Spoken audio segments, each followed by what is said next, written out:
Tonight we're going to make my honey jalapeno cheddar cornbread to go with tonight's dinner. It's real easy. It's a one bowl recipe. All you need is 1 cup of cornmeal, 1 cup of all-purpose flour. To that you're going to add 4 teaspoons of baking powder and 1 teaspoon of salt. Those are your dry ingredients. That's it. Like I said, we're going to make this whole recipe in one bowl. Once you get your dry ingredients combined, you want to add to that 1 cup of buttermilk. The buttermilk does not have to be at room temperature. It could be straight out the refrigerator.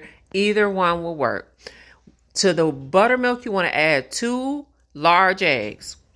I actually had extra large eggs in my fridge, so I use those. But make sure it's at least 2 large eggs. Give those ingredients a whisk.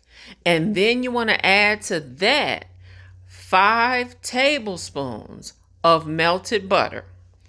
And this is why I like to give the eggs and the buttermilk a whisk before I add the hot butter, so that the hot butter doesn't react to the cold buttermilk. Next, we're going to go in with our jalapenos and our cheddar cheese. I'm using 2 fresh jalapenos, but if you don't have fresh jalapenos, you can use the pickled kind in the jar. To make sure that this is not too spicy, I am removing the seeds and the membrane from the jalapenos. You want to make sure you wear gloves when you do this.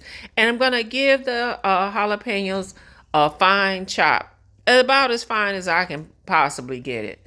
And we're going to add that to the batter along with 1 cup of shredded cheese.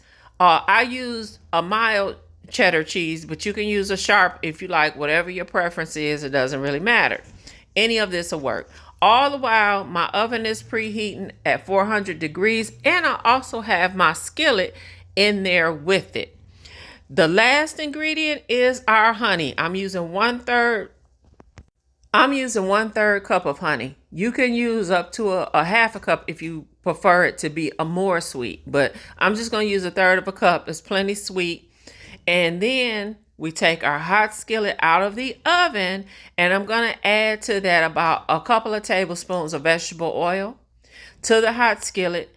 And I want to coat the entire skillet with the vegetable oil before I put my batter. So once I get my hot skillet nice and coated with the oil, I'm going to add my cornbread batter directly into the skillet. And from there, we're going to get it straight into the oven. It needs to bake at 400 degrees for about 20 to 25 minutes until nice and golden brown, until a toothpick comes out clean. And once you pull your cornbread out of the oven, you can top it with some more butter, or you can actually even make a honey butter if you like to go over on top. But here's mine. I just brushed it with some butter. And thank you for making my honey jalapeno cheddar cornbread. Bye.